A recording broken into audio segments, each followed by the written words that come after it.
Tout empire jure que son argent est éternel. Tout gouvernement assure que sa monnaie est solide, stable, fiable, un roc au milieu du chaos. Et chaque fois, l'histoire a le dernier mot. De Rome à la France, de la Confédération américaine au Liban moderne, le schéma se répète. Les gens se réveillent un jour pour découvrir que leurs économies ont disparu, que leurs salaires ne valent plus rien et que leurs rêves ont été confisqués par un système qui semblait indestructible. L'effondrement monétaire n'est pas un événement rare, c'est le rythme naturel du système.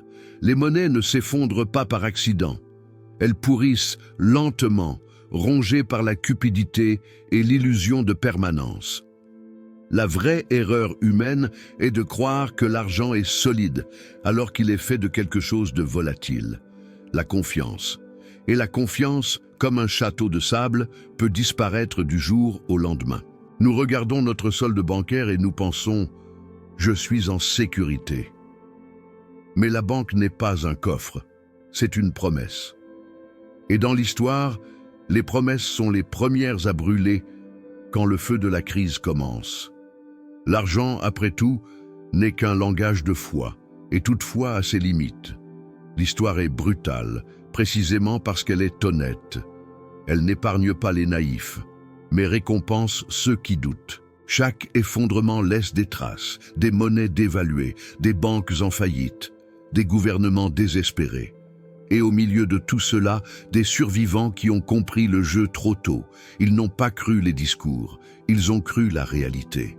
Et le plus troublant est de réaliser que ce cycle n'est pas enfermé dans les livres. Il vit dans notre routine, quand le prix du riz augmente, quand le loyer engloutit la moitié du salaire, quand le gouvernement dit « l'inflation est sous contrôle » et que le marché ignore la douleur des familles. L'effondrement ne commence pas aux informations, il commence dans le chariot du supermarché, quand le citoyen lambda réalise que son argent achète moins et que la peur achète plus. Les Byzantins croyaient avoir appris des erreurs de Rome. Quand le denier d'argent se détériora et plongea l'Empire d'Occident dans le chaos, ils jurèrent de ne pas répéter la même erreur. Ils créèrent alors le solidus, une pièce d'or si pure et fiable qu'elle devint la référence internationale de valeur pendant près de 1000 ans. Elle était acceptée en Europe, au Moyen-Orient et en Asie comme un symbole de stabilité, une sorte de dollar du Moyen-Âge.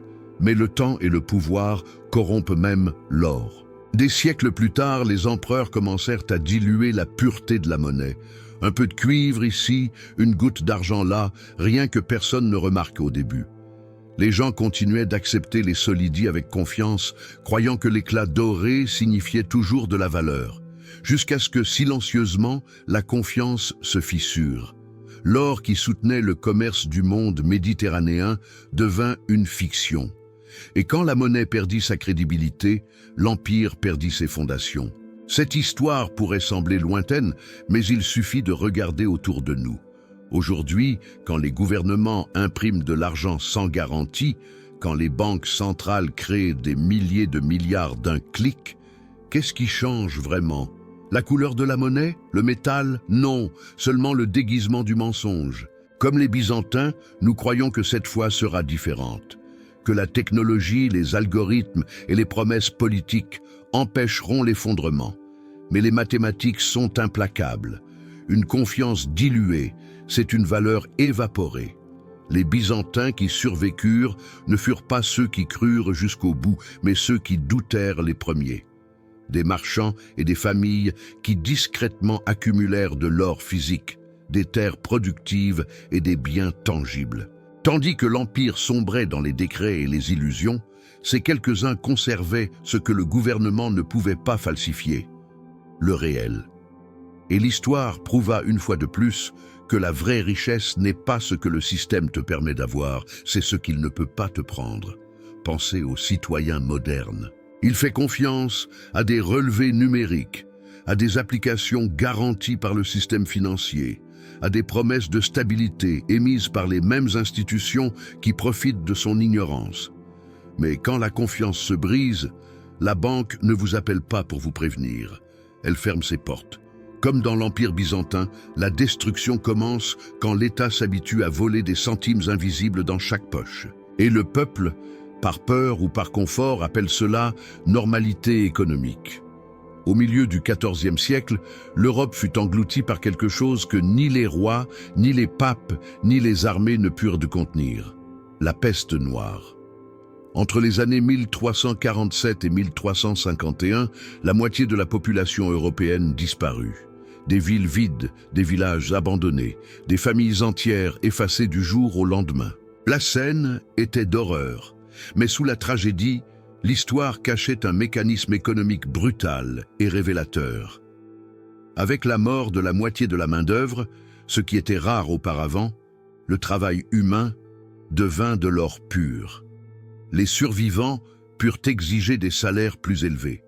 La terre et la nourriture, autrefois contrôlées par les riches, devinrent abondantes par rapport au nombre de personnes. Soudain, le simple travailleur qui avait survécu à la peste découvrit que son temps, sa force et ses mains valaient plus que jamais. Le chaos nivela le jeu. Cette dynamique semble ancienne, mais elle est terrifiante de familiarité. Des siècles plus tard, pendant la pandémie de Covid-19, le monde vécut une version numérique et silencieuse de la même redistribution. Les chaînes d'approvisionnement se rompirent, la peur domina les places et les gouvernements imprimèrent des milliers de milliards pour sauver l'économie. Seulement, cet argent neuf ne tomba pas dans les mains de ceux qui avaient perdu leur emploi. Il tomba dans les mains de ceux qui avaient déjà des actifs, des terres, des actions et de la liquidité. Et une fois de plus, les riches achetèrent tandis que les pauvres vendaient. Aux États-Unis, le marché immobilier s'envola tandis que des familles ordinaires étaient expulsées. Les actions remontèrent avant même que l'économie réelle ne respire.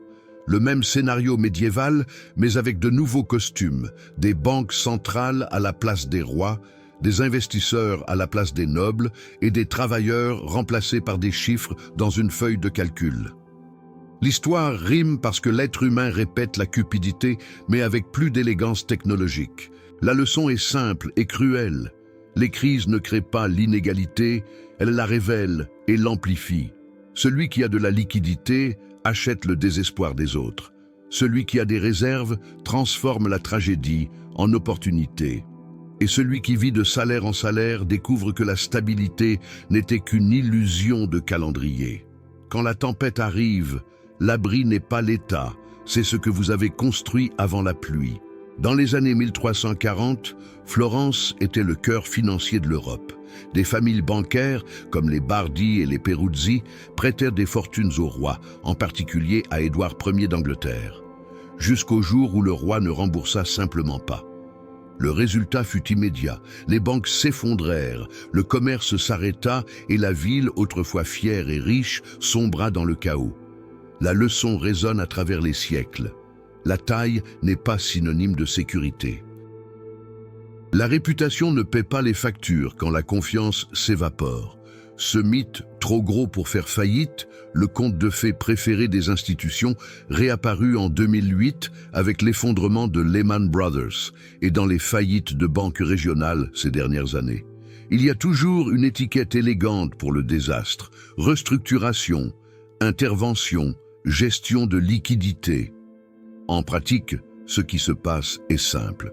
Le risque est privatisé pendant les bonnes périodes et socialisé pendant la crise. Les gains vont à quelques-uns, les pertes éclaboussent tout le monde. Des exemples du quotidien rendent cela clair. Vous êtes-vous déjà réveillé et l'application de votre banque était hors service au moment de payer le loyer? Avez-vous déjà vu la limite de votre carte de crédit réduite sans préavis pour des raisons internes? Avez-vous déjà tenté un virement et reçu un message « Transaction en analyse » ? Votre compte a-t-il déjà été gelé pour vérification de sécurité juste au moment où vous aviez besoin de votre argent? Ces microchocs sont des versions domestiques d'une vérité macro. Le système décide quand vous pouvez accéder à ce qui est à vous. D'autres exemples réels, le fonds conservateur de votre banque, plein de titres qui ne posent jamais de problème, affiche soudain une rentabilité négative pendant des mois. Et l'explication technique ne paie pas vos courses. La retraite privée, avec ses petits frais de gestion, grignote des années de rendement sans que vous ne le remarquiez. Le conseiller vous propose un package premium, avec consultation, qui au final emballe exactement ce que la banque a besoin de vendre, pas ce dont vous avez besoin pour vous protéger. Pendant ce temps, ceux qui comprennent le jeu font les choses basiques avec discipline. Une réserve de liquidité hors d'une institution unique, une diversification entre espèces, monnaie forte, actifs réels et zéro romance avec une marque de banque. Le citoyen florentin qui survécut ne fut pas celui qui fit confiance au prestige des Bardi et Peruzzi, mais celui qui garda une marge de manœuvre, sa propre liquidité, des créances dispersées, des affaires réelles, des terres et des stocks qui restaient utiles même quand les livres de compte partaient en fumée. Transposé à aujourd'hui, la famille qui ne centralise pas tout dans une seule banque, l'indépendant qui garde son fonds d'urgence en plusieurs couches, une partie dans la banque A, une partie dans la banque B, une partie hors du système. L'investisseur qui ne dépend pas seulement du pays où il est né, l'entrepreneur qui parvient à créer de la valeur sans demander l'autorisation à un algorithme ou à un conseiller. Au final, la protection ne consiste pas à faire davantage confiance au système, mais à en avoir moins besoin. Pendant la guerre de sécession américaine, le Nord comme le Sud découvrirent une vérité douloureuse. Les guerres coûtent cher, et imprimer de l'argent semble une solution magique, jusqu'à ce que ça ne le soit plus. Le gouvernement de l'Union créa les greenbacks, des billets de papier sans couverture en or. Au début, le peuple y crut. Il semblait patriotique, pratique, moderne. Mais à mesure que le gouvernement en imprimait de plus en plus, leur valeur fondait avec chaque nouvelle feuille sortie des presses. Dans le Sud, la tragédie fut encore plus dévastatrice. La Confédération, désespérée pour financer le conflit, émit des montagnes de greybacks. Quand la guerre prit fin, l'inflation avait dépassé des niveaux inimaginables. Les salaires n'achetaient que des miettes. Les soldats rentraient chez eux avec les poches pleines de papiers inutiles, et le pain coûtait l'équivalent de la solde d'un mois. Des familles qui avaient travaillé toute leur vie se réveillèrent pauvres sans comprendre pourquoi. Si cela semble lointain, pensez au Brésil des années 1980, quand les salaires augmentaient tous les mois, mais que le prix du riz montait toutes les semaines. Ou au Venezuela, où les gens eurent besoin de sacs à dos pour transporter de l'argent qui achetait à peine 1 kilo de farine. Ou encore, aux fois où vous êtes allé au marché avec 200 € et êtes revenu avec un demi-sac. L'inflation est l'effondrement au ralenti de la confiance. Pendant ces périodes, ceux qui survécurent ne furent pas ceux qui gardèrent du papier, mais ceux qui gardèrent de la valeur réelle. L'agriculteur qui avait des terres fertiles, le commerçant qui avait stocké des produits, le forgeron qui pouvait encore produire. Dans chaque crise, l'actif qui ne dépend pas de promesses survit, tandis que l'argent imprimé meurt. C'est pourquoi, à l'époque moderne, ceux qui gardent des réserves en actifs réels, que ce soit de l'or, des devises fortes, des terrains ou même un savoir-faire pratique, ne sont pas paranoïaques, ils sont lucides. Au quotidien, cela se traduit par des choix simples. Ne pas se fier uniquement aux applications digitales, ne pas dépendre d'une seule source de revenus et surtout comprendre qu'un solde n'est pas synonyme de sécurité. Le relevé bancaire vous montre des chiffres. La réalité vous montre un pouvoir d'achat.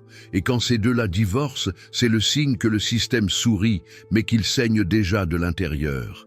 La France, de la fin du XVIIe siècle, était en feu. Le peuple affamé, les nobles dans le déni, et le gouvernement endetté jusqu'à la moelle crut avoir trouvé une solution: imprimer. Les révolutionnaires, pleins d'idéaux et de fureur, confisquèrent les terres de l'Église et créèrent l'assignat, une nouvelle monnaie de papier, supposément garantie par la valeur de ses propriétés. Cela semblait un plan génial, un argent patriotique fait par le peuple et pour le peuple. Mais l'histoire est toujours plus cruelle avec ceux qui confondent espoir et arithmétique. Au début, les assignats fonctionnèrent. Les gens recommencèrent à échanger, à acheter, à croire. Mais le pouvoir d'imprimer est une addiction à laquelle aucun gouvernement ne résiste. Chaque nouvelle vague de billets diluait la valeur de la précédente. Le prix du pain montait avant même qu'il ne sorte du four. Le peuple commença à se méfier. Et quand la confiance meurt, l'argent ne se dévalue pas. Il pourrit. L'assignat devint du papier inutile. Les agriculteurs refusaient de le prendre. La nourriture disparut, et dans les rues de Paris, le pain devint un symbole de survie. Il est facile de rire de la naïveté des Français jusqu'à ce qu'on se souvienne que nous faisons la même chose. Quand les gouvernements promettent des aides, des stimuli, des financements faciles, ils retardent en pratique la facture. Chaque crédit sans garantie réelle est un assignat moderne. Chaque budget déficitaire est un rappel que le système vit d'un mensonge mathématique, celui qu'on peut s'enrichir en imprimant des promesses. Au final, la taxe de l'inflation tombe toujours sur le même groupe, le travailleur qui est payé après. Au quotidien, le reflet est simple, l'argent d'aujourd'hui vaut moins demain. La viande renchérit, le loyer augmente, le carburant change de prix 3 fois dans la même semaine. La classe moyenne travaille plus et a l'impression de progresser moins. C'est la révolution silenciosa de l'économie, sans guillotine mais avec des factures. Le même cycle qu'en France, imprimer, promettre, s'effondrer. Et pendant ce temps, celui qui a de la nourriture, de la terre, de l'or, des devises fortes ou une entreprise dort mieux que celui qui n'a qu'un solde digital. La leçon est éternelle. L'argent papier est fragile car il dépend de la foi. La nourriture, c'est de la foi sous forme solide. La terre, c'est de la foi qui produit. L'or, c'est de la foi qui ne pourrit pas. La seule question est, où placez-vous votre foi? Dans le discours qui imprime ou dans ce qui demeure même quand le gouvernement éteint l'imprimante? En 1997, le monde assista à une tempête silencieuse qui commença à Bangkok, en Thaïlande. En quelques semaines, la monnaie locale, le baht, s'effondra. Ce qui semblait un défaut isolé se propagea comme un feu. Indonésie, Malaisie, Corée du Sud, Philippines, une par une, les économies d'Asie s'effondrèrent. La raison? La dette en devises étrangères. Les pays avaient contracté des emprunts en dollars, croyant que leur taux de change ne s'effondrerait jamais. Quand le dollar monta, leurs dettes explosèrent. Des entreprises entières firent faillite du jour au lendemain. Les gouvernements demandèrent l'aide du FMI, qui arriva avec ses conditions, austérité, coupe, privatisation et chômage de masse. Ceux qui souffrirent ne furent pas les investisseurs en costume de Wall Street, mais les citoyens ordinaires, des travailleurs qui virent leur loyer doubler, leur salaire disparaître et leur coût de la vie décuplé. Le FMI disait « ajuster l'économie ». Le peuple appelait cela la faim. Au quotidien, ce mécanisme est plus proche qu'il n'y paraît. C'est comme celui qui fait un crédit automobile en dollars, mais est payé en euros. Ou celui qui achète un appartement avec un crédit indexé sur l'inflation et découvre que sa mensualité a augmenté plus vite que son salaire. Ou encore celui qui vit à crédit et paie 40% d'intérêt par an. C'est la même logique. Vous empruntez avec l'argent des autres et quand la marée change, c'est vous qui vous noyez. La leçon de la crise asiatique est claire. S'endetter dans une monnaie étrangère est un pacte avec le diable.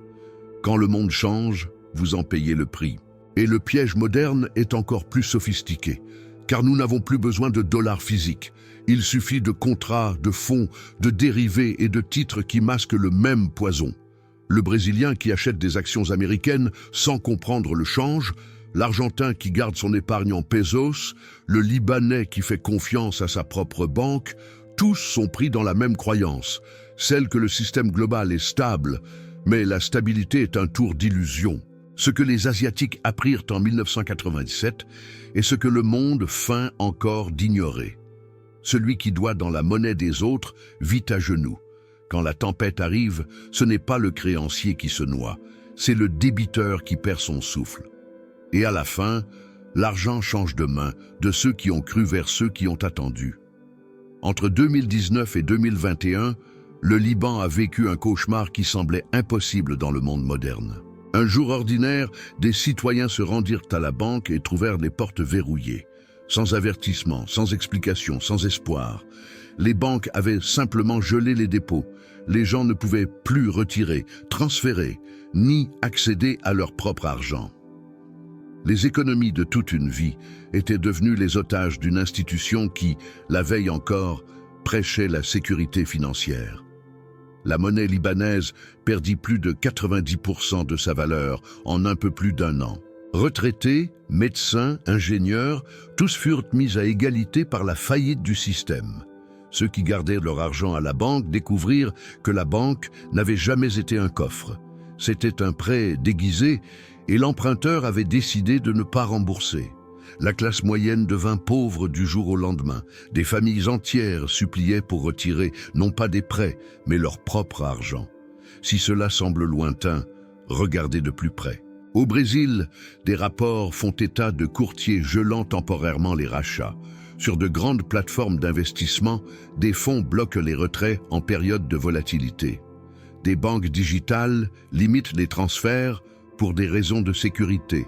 C'est le même schéma, le même jeu de mots pour dissimuler la même vérité.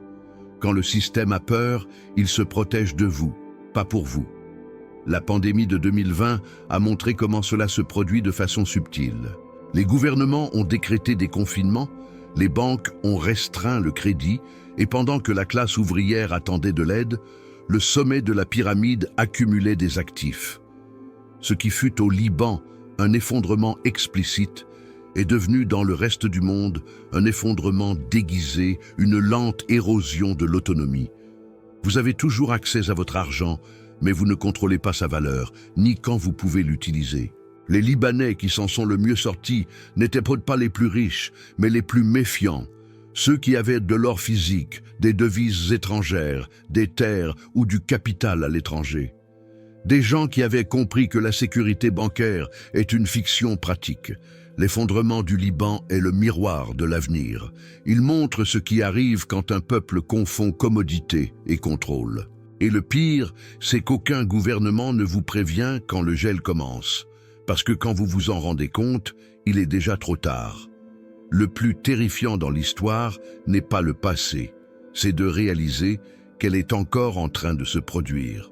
En 2008, le monde a vu les banques qui avaient créé la crise être sauvées par l'argent de ceux qui avaient tout perdu. En 2020, pendant la pandémie, des milliers de milliards ont été imprimés pour sauver l'économie. Les bourses ont monté, les riches ont multiplié leurs fortunes et les salaires ordinaires sont restés stables.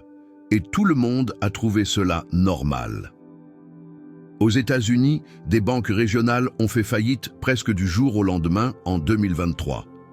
Rappelant que trop gros pour faire faillite n'est qu'un mythe moderne au design minimaliste. Qu'est-ce qui a changé depuis Florence? Seulement l'interface. Les promesses sont les mêmes. Votre argent est en sécurité. L'État garantit. L'économie est sous contrôle. Mais la sécurité est un joli mot, jusqu'au jour où le distributeur affiche solde indisponible. Le Brésil, l'Argentine, l'Europe, tous sont dans la même danse des illusions. Les banques centrales impriment, les investisseurs font semblant d'y croire, et le citoyen ordinaire serre ce qui reste, pensant que la stabilité est la même chose que le silence entre deux tempêtes. L'économie globale est devenue un château de cartes digitales, bâti sur de la dette, des algorithmes et des euphémismes comme assouplissement quantitatif. Des noms sophistiqués pour la même vieille magie, créer de la richesse qui n'existe pas. Vous en ressentez les effets tous les jours, quand le prix du café change en une semaine, quand le loyer augmente plus que le salaire, quand le gouvernement dit l'inflation est maîtrisée et que le marché le dément sur les étagères. L'effondrement moderne n'arrive pas avec des chars dans les rues. Il arrive avec des notifications sur votre téléphone. Il ne vous prend pas d'assaut. Il vous apprivoise lentement jusqu'à ce que vous ne réagissiez plus. Et pendant que la majorité tente de maintenir l'illusion de la normalité, ceux qui comprennent le jeu se repositionnent en silence, achètent des actifs réels, gardent de la liquidité hors du système, construisent des affaires qui ne dépendent pas de l'humeur politique, étudient, observent, attendent. Car celui qui comprend l'effondrement ne craint pas le chaos. Il utilise le chaos comme une opportunité. L'histoire a montré le schéma avec une cruelle clarté. Toute crise est un transfert de richesse des nombreux qui croient vers les quelques-uns qui se préparent. Quand l'argent papier meurt, la valeur fuit vers ce qui ne peut pas être imprimé. Quand le système tremble, celui qui survit n'est pas celui qui a le plus confiance, c'est celui qui en dépend le moins. À Byzance, survécurent ceux qui avaient de l'or. Après la peste noire, ceux qui avaient la liquidité pour acheter des terres. À Florence, ceux qui n'ont pas fait confiance aux banquiers. Dans la Confédération, ceux qui avaient des biens durables. En France, ceux qui gardaient de la nourriture et des propriétés. Au Liban, ceux qui sont sortis avant que les banques ne ferment. Le schéma est éternel. La richesse, c'est l'autonomie. Et l'autonomie ne naît jamais du confort. Dans le monde moderne, cette autonomie prend de nouvelles formes. L'investisseur qui garde des réserves réelles. Le travailleur qui transforme une compétence en source de revenus indépendante. Le citoyen qui apprend la finance, qui comprend la valeur du temps et du silence. La personne qui réalise qu'avoir de l'argent est différent d'avoir du pouvoir sur son propre temps. C'est cela, le nouvel or. Au final, il ne s'agit pas de prédire le prochain effondrement, mais de comprendre qu'il fait partie du cycle que chaque ère détruit ce qu'elle idolâtre. Rome est tombée par excès de pouvoir, Byzance par orgueil, la France par idéalisme, la modernité par confort. L'effondrement est le grand nettoyage de l'histoire, et seul celui qui est éveillé perçoit que derrière la ruine se cache toujours une chance de renaissance. Alors, demandez-vous, si demain le système s'arrêtait, qu'est-ce qui, en vous, continuerait de tenir debout?